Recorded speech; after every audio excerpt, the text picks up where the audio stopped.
বাংলাদেশের ফুটবল ও দেশের পরিচিতি বিশ্ব দরবারে তুলে ধরতে চান ব্রাহ্মণবাড়িয়ার মোহাম্মদ সাব্বির আহমেদ।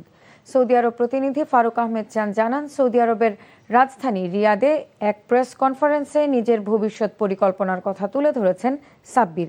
তার পরিকল্পনা রয়েছে বাংলাদেশের প্রতিভাবান ফুটবলারদের তুলে ধরা এবং আন্তর্জাতিক পরিসরে দেশের ইতিবাচক পরিচিতি ছড়িয়ে দেয়া। ফুটবলের প্রতি গভীর ভালোবাসা থেকেই তার এই উদ্যোগ। বিশ্বের নামিদামি ফুটবলারদের সঙ্গে রয়েছে তার পরিচয় ও যোগাযোগ। বিভিন্ন সময়ে তাদের সঙ্গে ফটো সেশন ও মতবিনিময়ের মাধ্যমে ফুটবল অঙ্গনের সঙ্গে নিজের সম্পর্ক আরও দৃঢ় করেছেন তিনি। চেষ্টা করছি। ইতিমধ্যে আপনারা বিভিন্ন গণমাধ্যমে দেখেছেন যে বিশ্বের বড় বড় ফুটবল খেলোয়াড়ের সাথে সাক্ষাৎ করে ওদের কাছে গিয়ে শত কষ্টের মাধ্যম দিয়ে আমার বাংলাদেশ নামটা তুলে ধরছি পারতেছি। এটা আমার কাছে, আমি মনে করি আমার বড় একটা পাওয়া এবং আমার দেশকে রিপ্রেজেন্ট করতেছি।